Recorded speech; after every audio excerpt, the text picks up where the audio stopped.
On a cold night in February 1974, California was shaken by the shocking kidnapping of Patty Hearst, granddaughter of the newspaper mogul William Randolph Hearst. A group of armed members from the Symbionese Liberation Army stormed the Hearst family home, plunging the family into chaos and fear. Patty, a 19-year-old college student, was taken at gunpoint to an unknown location. The girl who had lived a life of luxury was suddenly a prisoner of a terrorist group. Little did anyone know that this abduction would mark the beginning of a dark chapter in her life and the life of her family. After Patty's abduction, the Symbionese Liberation Army released an official statement, demanding a huge ransom and political changes within the US government. But there was something strange about their demands. Was this group truly seeking social change, or was there something more at play? During those dark days, suspicions began to swirl around the kidnappers' motives. Patty Hearst, the granddaughter of a famous journalist, had become a symbol for ambiguous political demands, and the world watched closely, wondering what would happen next. On April 5, 1974, a shocking video was released, showing Patty Hearst holding a weapon and declaring her voluntary membership in the Symbionese Liberation Army. The footage was jarring. Patty spoke as though she was no longer the same person. She claimed to have chosen to join the group. This revelation stunned everyone. How could a girl from a wealthy family turn into someone so radical? Some began to question the truth of the kidnapping, while others wondered if she was under duress. While her family remained in shock, the situation took an unexpected turn. Patty's involvement went beyond video. Appearances investigations revealed that she had participated in armed robberies with the Symbionese Liberation Army. On April 15, 1974, a bank in Sacramento was robbed, and Patty was there, actively participating in the crime. How did a college student transform into a criminal? This question began to intensify as suspicions grew about whether she was under extreme psychological pressure. As Patty's videos and statements spread across the media, the case became a public spectacle. The press dissected every aspect of the story, and the public's eyes were glued to Patty, watching her every move. Media pressure played a significant role in complicating the investigation. Was Patty just a victim, or was she an active participant in a conspiracy?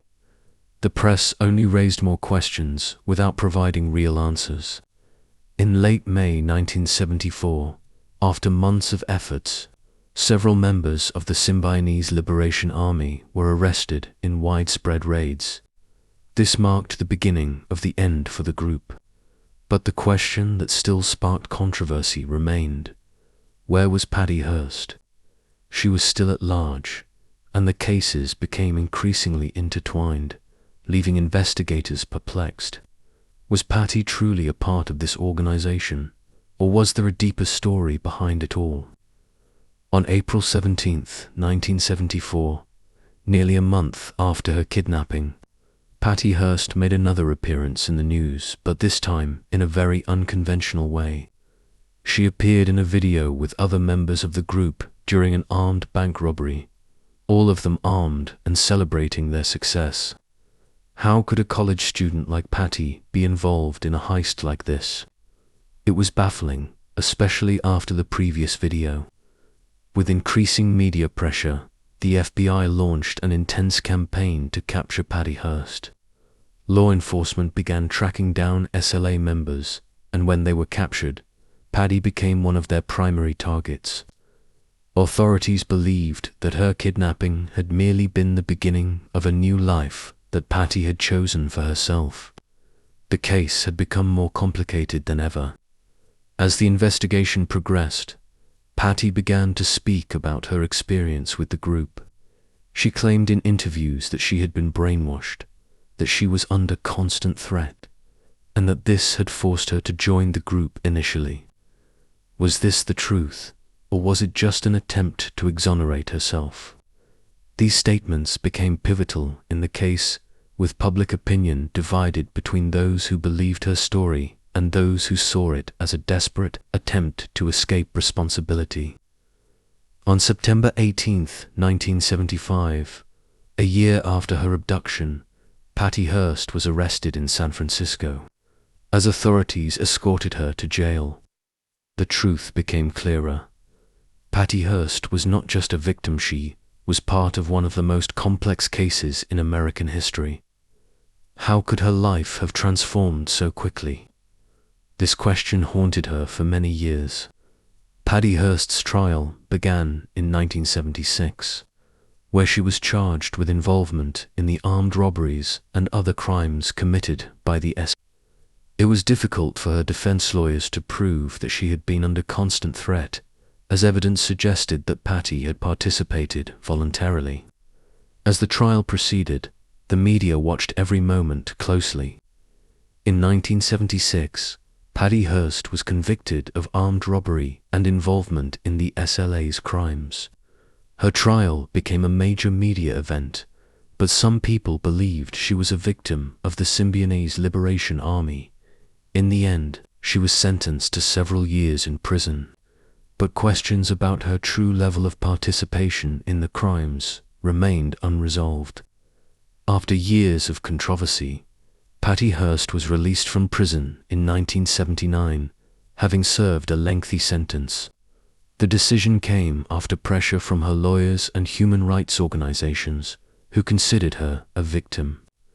Her release marked the end of one of the most complicated cases in American history. In 2001, President Bill Clinton granted a pardon to Patty Hearst, declaring that the case was one of coerced criminal actions. This decision did not please everyone. Some saw it as a victory for justice, while others viewed it as an attempt to ease the responsibility of someone who had been involved in several crimes. After everything she had been through, Patty Hearst chose to live away from the public eye, far from the media that had pursued her for years. Although she had paid her debt to the past, her life remained under constant scrutiny.